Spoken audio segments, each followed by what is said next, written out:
Olá, sejam bem-vindos a mais um encontro. Hoje a gente vai mergulhar num tema que é simplesmente crucial para quem estuda para cartório, a figura do delegatário e, claro, a sua responsabilidade. Porque vamos combinar, sempre fica aquela dúvida, né? Quando alguma coisa dá errado, de quem é a culpa? Pois é, essa pergunta foi totalmente redefinida por uma decisão importantíssima do STF, o tema 777. E é exatamente isso que a gente vai desvendar juntos hoje. E olha, para guiar a gente nessa jornada, estamos com material de primeiríssima linha. Este resumo é baseado no caderno de número 2 do projeto ENAC Turbo, uma criação do professor Dr. Marcelo Lessa. Ou seja, é conteúdo de altíssimo nível, o que é fundamental para um tema tão cheio de detalhes como esse. Então vamos direto ao ponto que interessa. O titular de um cartório. Ele é um servidor público como outro qualquer? Ou a gente está falando mais de um gestor com uma pegada privada? E a pergunta de $1 milhão. Se um erro no cartório causa um prejuízo para alguém, quem é que paga essa conta? A vítima tem que processar o Estado ou pode ir direto no titular? Essa é a questão central que a gente vai responder agora.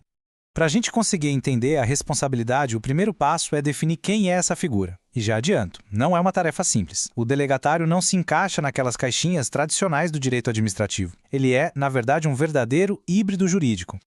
Exato. E o professor Marcelo Lessa, no material dele, traz a definição mais precisa possível: agente delegado. Pensa assim, é um particular, uma pessoa que estuda muito, passa num concurso super concorrido e por isso recebe uma delegação do Estado. A função é pública, importantíssima, mas a gestão da serventia é privada. E onde está a base de tudo isso? Lá no artigo 236 da nossa Constituição Federal.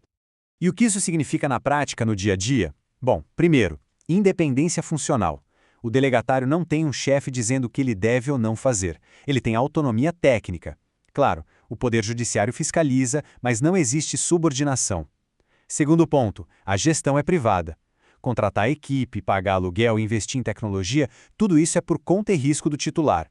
E terceiro, que é fundamental, a natureza é intuito personae. Ou seja, a delegação é dada para aquela pessoa física que foi aprovada no concurso. É pessoal e intransferível. Não dá para vender, não dá para passar para outra pessoa. Legal. Agora que a gente já entendeu essa natureza híbrida, vamos ver como isso se traduz no mundo real. Falando de impostos, de leis trabalhistas, de previdência. É aqui que os detalhes fazem toda a diferença, principalmente na hora da prova. Olha só esse quadro. Ele é um resumo perfeito.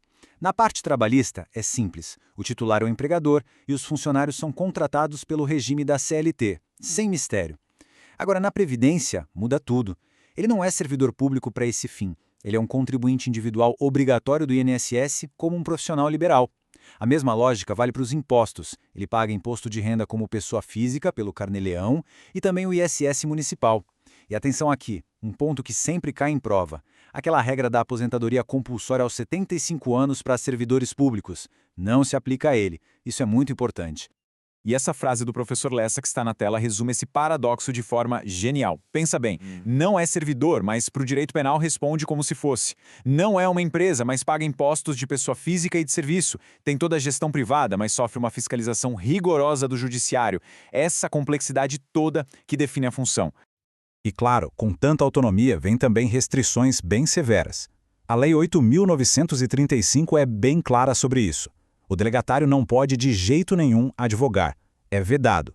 Também não pode atuar como intermediário dos próprios serviços, como um despachante. E não pode acumular cargos públicos.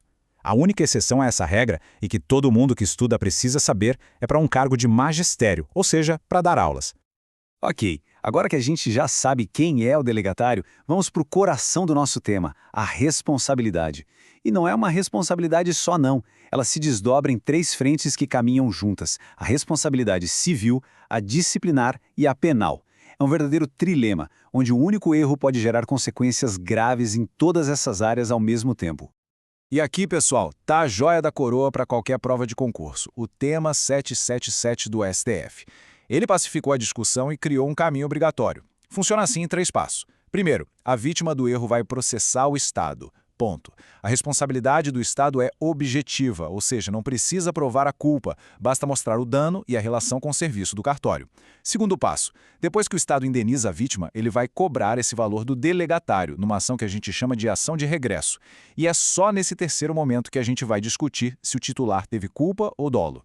Aqui, a responsabilidade dele é subjetiva. O Estado precisa provar que ele agiu com negligência, imprudência, imperícia ou com intenção. Esse fluxo é fundamental. Exato. Agora, na esfera disciplinar, a punição mais grave de todas é a perda da delegação. E aqui tem uma pegadinha clássica de concurso. Muita gente acha que isso só pode acontecer por uma sentença judicial. Mas não é bem assim. A lei prevê duas formas, dois caminhos. Um deles é a via judicial, que precisa de uma sentença que não caiba mais recurso, mas também existe a via administrativa, através de um processo administrativo disciplinar, o famoso PAD. É crucial ter em mente esses dois caminhos. E para fechar o nosso trilema vem a responsabilidade penal. E aqui a conversa bem direta. Para o Código Penal, lá no artigo 327, o delegatário é equiparado a funcionário público.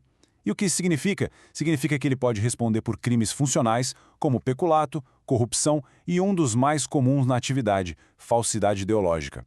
As penas, como sabemos, são bem severas.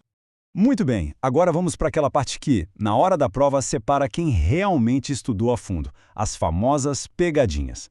São aqueles detalhes que as bancas como a FGV adoram explorar para ver quem está mesmo preparado. Vamos lá, primeira pegadinha.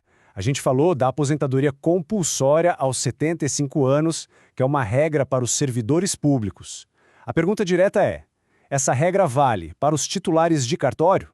A resposta é um sonoro e definitivo não. E não é uma opinião, é uma decisão do Supremo Tribunal Federal no tema 571.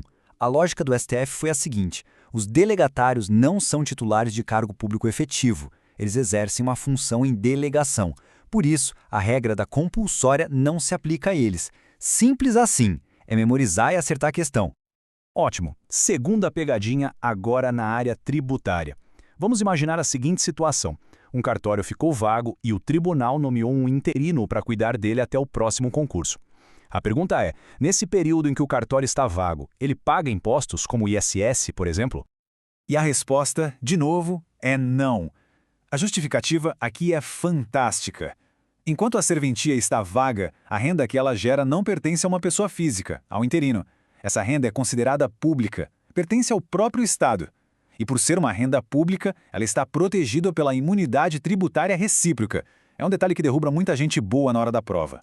Para a gente fechar, acho que essa reflexão do professor Marcelo Lessa amarra tudo que a gente conversou. A enorme responsabilidade do delegatário não deve ser vista como um peso, mas sim como o outro lado da moeda, da sua independência. É nesse equilíbrio perfeito entre ter autonomia e ter o dever de responder por seus atos que a função de delegatário encontra seu propósito maior, o de garantir a segurança jurídica para toda a sociedade.